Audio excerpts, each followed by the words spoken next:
Ladies and gentlemen, your attention please.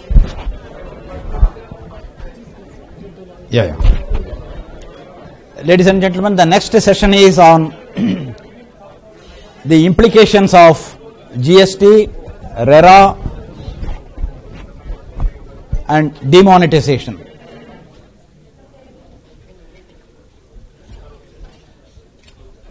Mr. Vaidiswaran, I wanted your views on the impact of demonetization on realty sector. See, when demonetization happened on November 8th, a lot of people believed that it was a spur-of-the-moment decision. It just got landed. But a lot of work had been done before that in terms of legislative changes and tax amnesty schemes which were offered, and expiry dates were announced, and therefore it was expected on the cards. And it completely changed a lot of thought process. A lot of people discovered new things. For example, just on a lighter note, on November 8th, when it was announced at 8 o'clock that it will be demonetization of so-and-so notes, the jewelers were open till probably 2:30 in the morning. So there was a huge rush in terms of buying jewelry and accumulating all kinds of gold, and it went on for some time. And then finally the laws along with it got tweaked and tweaked and tweaked. So first thing that happened was cash was completely sucked out of the system. And real estate was used to cash. The biggest problem for real estate has always been the cash impact in the transaction. So the cash sucking out of the system completely changed the way business is done, and organized players welcomed it. Key developers who were in the organized sector welcomed it because they were very happy that things are going to change, they're going to get a level playing field.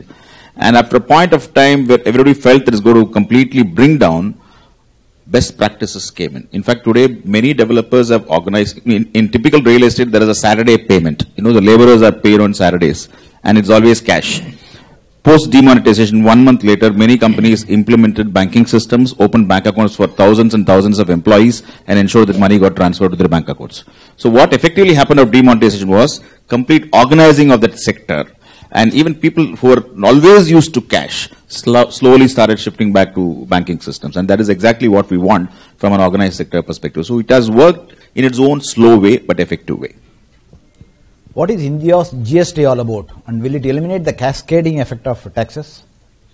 Oh, if you have to understand GST, you need to understand the existing headache. So the existing headache is something which I'll try to explain with this microphone. Let's say I make this microphone in a factory in Chennai. So the central government tells me that you have manufactured a microphone, please pay me excise duty of 12.5%. So I pay excise duty of 12.5%.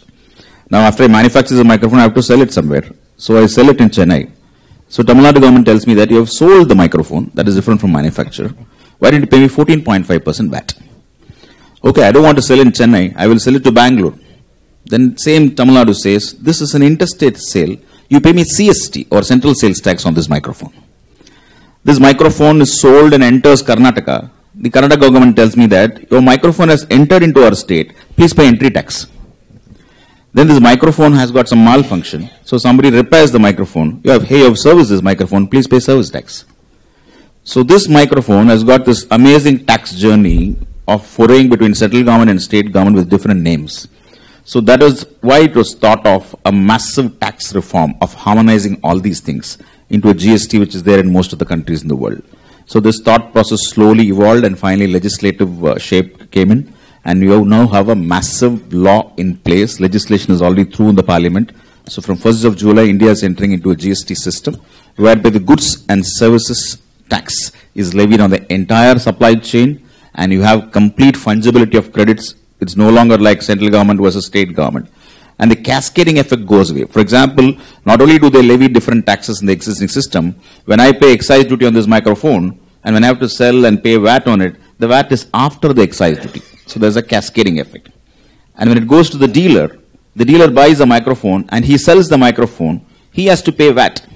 So he wants to set off the excise duty against the VAT. Then the state government tells him that, look, that's a central levy. You can't set off against the state levy. So the whole idea of GST is to get rid of all these problems, get rid of all these issues. In fact, I was in one conference where somebody asked me this. What is wrong in this? Why can't you knock off a central tax against a state tax? What is such a big deal? After all, it's government. They can knock off a central tax against a state tax. So I had to explain to how much ever I tried to explain, it's a federal structure, parliament, state, legislative, nothing worked. So I gave a simple example. You go to a hotel, you have a meal, you pay 1,000 rupees. The bill is about 600 rupees. You forget to collect the change and you walk out. You go to the next hotel and say, give me 400 bucks. Will he give you? Oh, that is what the central state. Okay. So it works that way. So what would be the impact of GST on realty sector? Oh, it's going to be huge. For example, just like the example of a microphone, take a cement bag or a typical steel or an aluminium. So there's a cascading effect of tax. So cascading effect of tax, India actually has got a product tax of nearly 33% because of cascading. We don't know it, but when you look at the analysis, look at the numbers, it's like 33%. So imagine if this comes down to 18%. So you'll have a huge benefit in that straight away. And today, if I'm a developer, I provide services, and therefore I pay what is called a service tax. So I cannot knock off the cement and steel against that. So I'll be able to get credit. So whenever I get credit, my cost comes down. When my cost comes down, my profitability of the project goes up. When the profitability of the project goes up, either I make fantastic profits and give great returns to my investors, or bring down the prices and capture more markets. So that's exactly what's going to happen in the GST space. Do you mean to say that it will improve the margins of the real estate companies and also ultimately will benefit the consumer? It would improve the margins of almost all players except probably few sectors like telecom or insurance because the cost is going to go up to some extent. But almost all manufacturers, manufacturers' gain would get passed down to the real estate because take, for example, a real estate, nearly 70% is your material cost. Your material, so all your manufacturers, if they get some benefits, if they don't pass on the benefits, the competitor will pass it on. So it's a market-driven economy.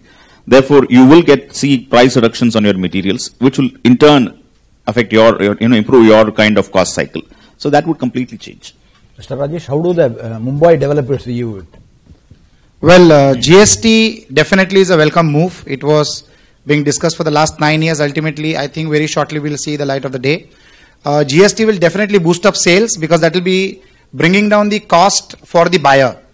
It is not a choice anymore whether the developer can make more margins because of competition. He'll have to succumb to the pressures of the customer's requirements and the benefits will pass on to the customer. So it becomes more convenient for the customer to buy a similar product at a better price. We assume that the taxes would be below 20%. If what the gentleman says it will be 18%, it is fantastic. It's not still defined clearly. If it is 18%, fantastic, because currently the tax structure sucks out almost 22 to 25%. The challenge in our system is not the multiple taxes, the headaches related to that. A buyer is ready to pay those taxes, but most of the times he doesn't understand it. There are a lot of times that developers have also not understood the taxes well, so sometimes taxes are double charged. So ultimately the customer is losing, even the developer is losing because that is not going to his pockets. Government doesn't want extra money from the people, but unknowingly they are getting it in the form of double taxation. Now, the entire madness is going to be coming out into a proper system. So it is going to be a lot convenient. The transparency of price will come in place. The buyer will know what he has to pay. The developer will know what has to be collected, how much has to be paid to the government. Simplification by itself is going to increase in sales. Because a lot of people, because of these confusions, are, stuck most of the time. So I think there will be fantastic clarity. It will help the real estate sector to grow faster. Okay. How the consumer will benefit out of GST? See, I would add on what Mr. Rajesh said. The key issue is double taxation. And the biggest challenge is overlapping of taxes. So, for example, if you take a construction kind of a scenario, the state government says, look, you have constructed a property, but in this property there is so much of materials that are getting sold. So why don't you please pay VAT on this transaction? Now the contractor or the developer has no clue as to how much is material, how much is labor. So he asks two of his employees to work out how much is material and how much is labor. They come with 3 formulas. And with these 3 formulas, you go to a consultant who gives you a 4th formula. And with this 4th formula, you go to the department, they give you the 5th formula.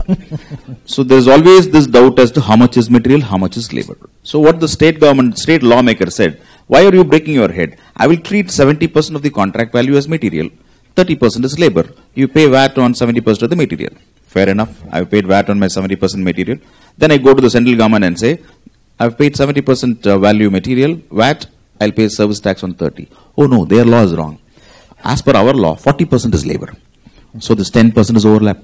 So like that, in every transaction, there is an overlap of taxes because of lack of clarity, because of confusion generated by this industry itself, and confusion generated by the legislative in terms of overlap. And that is where what Rajesh said becomes simplicity. A developer knows what he has to charge, a contractor knows what he has to charge, a customer is aware of what he's going to see in the bill, and that simplicity will bring phenomenal returns. Can you briefly provide me an overview about the RERA provisions?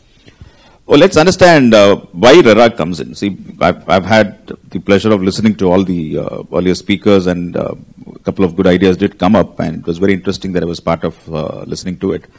Well, the biggest challenge in this industry is that there are very good players and there are equally bad players. So the bad players give such an image that everybody moves away from the system. So typically what happens is there's a good developer who's got a fantastic model of, let us say, 25 units, and he builds this complex. It is very successful. The next moment, there are hundreds of developers who want to emulate it. And out of these hundreds of developers, 90 of them are contractors. Okay, so these contractors want to immediately become developers because they've seen somebody doing so well, and they don't have the space, they don't have the bandwidth, they don't have the expertise, they don't have the vision of how much they have to do, and they all get into the business. So all of them chase the same thing, all of them give the same kind of deliverable, and then there is a huge chaos in the market, and the investor has no clue who's good, who's bad. So that is where, and for example, take a classic case of plotted development, lands which are getting developed. There is a typical appetite for investors putting in back money because they want to buy the plots. OMR is a successful segment in terms of growth in Chennai, and every real estate land developer who develops plots would tell that his plot is located next to OMR. Okay, this next to OMR is never defined. If you go deeper, you'll probably need a very powerful binocular to locate the OMR road itself. So the RERA comes in with tremendous amount of legislative mandates. It forces a developer, a real estate promoter to be transparent. He has to give so much of information and data, including location of the property, longitude and latitude. That is the kind of details which RERA is calling for. And RERA is calling for tremendous amount of transparency about your past history. What have we done in the last 5 years, not just last 1 year. Last 5 years, what have we done? How many projects have we launched? How many have failed? How many of you have not delivered? What are the cases against you? All that has to be disclosed. So when this kind of transparency comes in, you will be able to make out which is a good egg, which is a bad egg, which is on the verge of becoming bad. So you take this kind of call, and that is based on information available, and that information will not come unless it is mandated. So the law comes in. So RERA as a legislation is a very powerful legislation which will bring in transparency, forcing people to provide a lot of information. Do you think it would ensure transparency in the operation of the real estate sector? See, how it is going to work is, they've cleverly brought even the real estate agents into the picture. A real estate agent cannot market a real estate project which is not registered with the RERA. So that is the kind of link they've made. Therefore, all real estate projects will have to get registered in RERA. All ongoing projects which have not got a completion certificate will have to register. They have 3 months' time to register their ongoing projects. And therefore, everything comes to the picture. A real estate player cannot sell this. A promoter cannot promote a project, cannot advertise, cannot take money unless his project is registered. And what is registration? Registration is complete data compilation. And the biggest problem with many of the lands that happen is the title. I'm a lawyer, so I can tell you that lawyers can give you a complicated document for 100 pages where you will not be able to understand what is inside. Or if you pressurize, we can give you the same content in 1 page also. We are capable, we are trained to do that. So in most of the land transactions, the opinion runs into pages. Ultimately, you have no clue whether the title is there or not. Okay. So that is the biggest challenge in real estate. So RERA comes in and says, we want to know the title, give me this title details, put it on the website. You will have a specific website column for yourself where you have to put all this information, give an affidavit about the title, take an insurance for the title. They're just making it completely organized, which, as he rightly said, a lot of people will fall out. You know, it's not easy for many people to survive this. So the really good players will stay on. This logistics and warehousing sector is said to gain from the GST. Are there other sectors also for a similar gain? See, logistics and warehousing will gain because the biggest advantage of GST is that I will have tremendous freedom to source. I'm no longer bound by geographical borders as to where I should buy my material. My credit is fungible. I can buy it from Jharkhand, I can buy from Gujarat, I can buy from Chennai, I'll get the credit.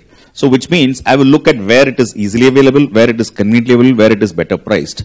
Therefore, lot of these warehouses will come into picture. For example, let me give you a classic scenario.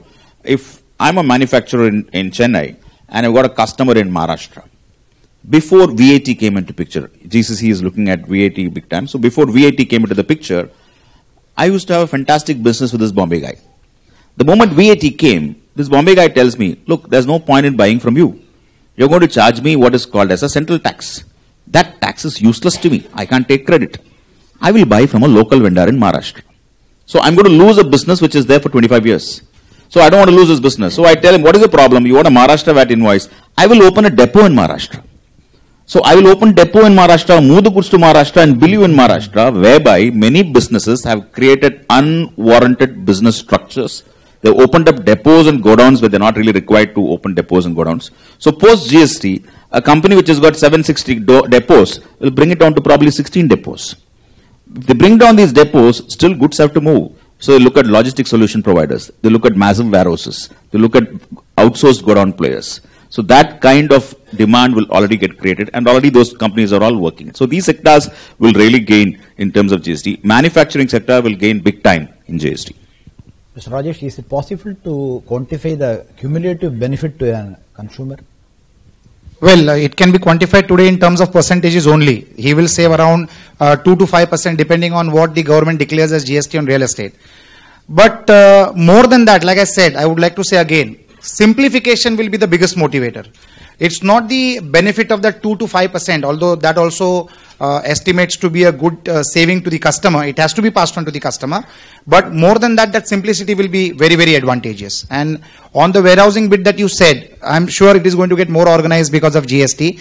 Lot of decisions that the warehousing industry took were basically not a choice. They were compulsions due to so many multiple tax formats in the country. So that simplification will happen. There also cost savings will happen. So ultimately in India, when you save money, when you save a lot of money, you either buy gold or you buy property. Gold has become very expensive, so we anticipate them to buy properties. Mr. Vaidyasaran, is implementation of RERA long overdue? What positive impact it can have on the real estate sector? See, there are a couple of features in RERA which will shake up the market. For example, today many of the builders and developers, again for their own reasons, they've launched a project and they've collected funds for that project. And then suddenly they launch a second project and a third project and a fourth project, all of them at booking stages. So all of them are announced and monies are taken for the second, third and fourth project and pumped into the first project, whereby there is delay in the second and third and fourth. You're not able to deliver because first is running into some kind of trouble. So you have these kind of interpooling of funds, which is not possible in RERA. RERA mandates you to focus on a project, focus on a phase. So if I start one particular phase one of a project and I collect monies from my customer, 70% of that money will have to be put into a specified bank account and I have to operate that bank account only for that project, and that is controlled by law as well as through forms and particulars and filings and things like that.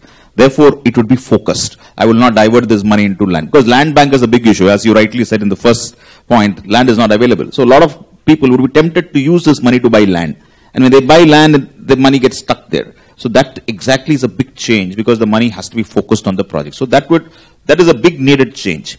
The second big needed change is that when a customer walks in, a builder has got a tendency to say pay 1/3, pay 30%, etc. There's just a letter exchanged, money is taken, and that's the end of the story. Because if this guy is a good guy, he will ultimately come back and deliver. If he's a bad guy, he will change his email ID, he will change his phone number, and he will disappear. So this kind of scenarios are now getting completely altered, whereby they say, if you want to collect more than 10% from a customer, get into an agreement and register that agreement. Which means it goes into the system. The document gets, an agreement for sale getting registered is a phenomenal change, I can tell you from a lawyer's perspective. Because typically you sign an agreement for sale and you never register it. But an agreement for sale getting registered at 10% advance will be very good news for a customer. It will be good news for an investor because they track this entire transaction. Do you mean to say that a developer cannot take multiple projects at the same time? Has to focus only on one? He can, project? provided he identifies those funds separately and uses those funds separately. This interfungibility or internal borrowing, using one project as a banker for another project is no longer possible. Will the GST increase the tax base? Oh, GST is going to widen the tax base like anything, because the classic example is of manufacturing sector. They enjoy 1.5 crore exemption. That will come down to 20 lakhs. Now there's a massive set of assessees coming in. So 20 lakhs would be the basic exemption. So everybody, every service provider, every supplier, every trader, every dealer, every manufacturer caterer, contractor, manpower supply service provider, convention center, everybody will come into the tax net in an organized format. So that means the tax base will widen significantly. When the tax base widens and this much of money gets poured into the system, the country gets phenomenal growth in terms of revenues. They can deploy it back into development projects, deploy back into social welfare, deploy into so many other things. And at one point of time, the another interesting development is that all these guys are going to come in. They're going to come in with what is called as a PAN-based registration. Which means at one point of time, the income tax department is going to ask, you are so nice, you're paying GST to the central government and state government. When are you going to pay income tax to me? So the direct tax collection is going to grow. When tax collections grow, the rates have to fall. So that is what is going to happen. It's a long-term plan. It's a beautiful plan. It's taking stage by stage development. How does the consumer benefit out of GST? Pricing. The consumer will become the king. The competition will determine the prices. So whoever has got super tax credit benefits will have to pass it on in terms of price. There are very few products which are in the monopoly segment in India. Everything is phenomenally competitive. And even otherwise, you were talking about how malls are going down and nearly 10 malls had closed and all that stuff which you mentioned. Well, malls closed down because of this e-commerce operator. That's so to say. I don't know what's the story in Dubai. But in India, it's a very interesting story. There's this guy who walks into a mall. He picks up the product, looks at the price, uses the mall's Wi-Fi and finds out the price in the e-platform. And then orders it in the e-platform. Luckily, it doesn't give place of delivery mall. You should be happy with that. So the e-commerce operator has really affected these kind of mall players. But if the mall survives the e-commerce onslaught, in GST they will gain. Because whatever they pay as taxes on rental, insurance, inventory, maintenance, security, all those things they can take credit and set it off against their sales. So if they're able to sustain a few more months on this onslaught, they'll gain. Against the background of RERA and GST, Mr. Rajesh, what are your views on affordable housing? Affordable housing are going to become more affordable, for sure. More affordable. Okay. Whenever there is a transparency in any country, like in India, GST is happening, RERA is happening almost simultaneously. There is another dangerous act being implemented, Benami Transactions Act. That is again going to be very interesting. With all these things happening, transparency coming in, accountability setting in place, a lot of FDI will flow into India. When a lot of FDI flows into India, a lot of development is going to happen. Ultimately, the money is going to go to the people's pockets in one way or the other. The span is going to improve. Every FDI is like a businessman like you and me. They have got the options of investing in 5 different countries. They avoid the countries where there are complications in law because they are scared that their investments might get stuck up. With the laws becoming so positive, a lot of FDIs have already started getting into the country. So we see a big story happening. When you see a lot of money flowing into the country, a lot of competition arises. When a lot of competition arises, the customer will gain in 2 aspects. One is in price, second is in quality. In both the ways, the customer wins. Ultimately, we all know today, only if the customer wins, the business will sustain and survive. So that is going to be possible by this government inactions, which are going to be happening very shortly. And every government authority today is more than happy to implement even a half understood law. This is a fully understood law now. So RERA, GST, Benami Transactions Act, every household in India is getting educated on that because they might be seeing this session today for 2-3 hours, but in India these sessions are happening every day on 100 channels, 4 hours a evening. So everybody is getting educated and these are fantastic signs for the future of the country. What is a designer home and what differentiates it from an investment perspective? Well, in India, we are very used to designer homes in places like Dubai. Of course, that is a masterpiece. Dubai is a masterpiece where it comes as a first mover for everything, including real estate. Designer homes are now becoming a fad in India also. Designer homes are something where the quality is assured, a design is different, it's a signature product, it's the pride of ownership. Like why does a person buy a Mercedes? Because a Mercedes, even though a Mercedes does what a Maruti does, taking you from one location and dropping you to the next location. But a Maruti will not give you the comfort of a Mercedes, it will not give you the status of the Mercedes, the psychological advantage, the confidence, it's totally different. So designer homes are now making inroads in India. The challenge today with people who are doing luxury brands in India is, again, getting the right audience and the right price point. Just because you are building designer homes, it does not mean that you can charge dollar pricing in Indian rupees. Then there are no buyers. So this market is getting created very rapidly in India, and people are now witnessing the taste that Indians are holding. So you see the Versace's and Gucci's and the Fendi's and all of them, and the designers in India like Suzanne Khan, Rohit Bal, all of the dress designers, fashion designers are also coming to designer homes. It assures you quality, it assures you style, it assures you a signature product compared to the market. Yeah. So I think it's a thumbprint that you create in a crowded real estate market. That is the difference between a luxury home and a regular home. Okay. Mr. Vaidiswaran, we have a few questions. What will be the powers of regulator under RERA? Can it give rise to challenges to a developer? The RERA has given phenomenal powers. So typically the website is going to be so critical. There'll be an identification of a developer's account in that, where he has to transparently put all information, including sanction plan, what is the stage of construction, how much of money he has got, how much he has delivered, those kind of stuff, including past litigation history, everything is transparently put there. And the RERA has got enough powers, enough teeth to take action against the defaulter. So if somebody signed up an agreement and they've not delivered, there is action possible. The action can be initiated through the RERA. There can be a sumoto action by the RERA or by a complainant.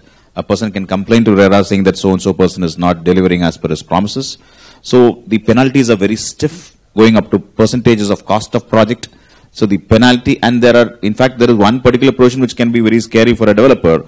If he doesn't comply with the registration requirements and the violation continues, imprisonment follows. Just not fiscal, but also physical consequences. So the person can be put behind bars. So typically the law is so strong, the authority is given enough powers, enough teeth to mull over action, and it's now the legislation has been in the landscape, pun intended, for a long period of time. So developers should have read it. Builders, many of them have already read it. They've done their homework. They've done their quick analysis and read it. As I said, organized players will move forward. Consolidation will happen. Fly-by-night operators will disappear. Small-time contractors would probably look at it again and whether they have the appetite to go for these kind of compliances. So that would really shake. Here is a concern from an investor. Currently there are several exemptions for housing. No sales tax and no service tax and no income tax. With the GST, how can the investor be benefited? Then how can we adjust it? See, for example, if you take service tax, the affordable housing exemption would probably continue in some form.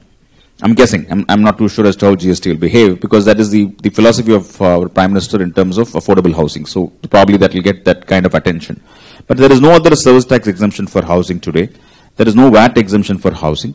Income tax exemption is a part of a direct tax legislation which will continue, and that is more on recycling or re-rolling the investment. You sell a property, you invest another property, you get some benefits. That's a re-rolling benefit which continues, which will continue even in the GST regime. We are wrapping up the session. Thank you, Mr. Vaidiswaran and Mr. Rajesh. Thank you. As Mr. Vaidiswaran correctly said, the provisions of RERA and the impact of the GST all are going to be a game changer. It is going to really change the way in which the real estate sector is going to operate in future. That will send the right signals to the foreign investors. They will be encouraged to really pump in more investment in the Indian real estate sector. With this, we conclude the session. Thank you very much for your patient hearing. Thank you. Thank you, Mr. Nagarajan, Mr. Vaidiswaran, Mr. Rajesh, for the wonderful session. I think there was a lot of interesting insights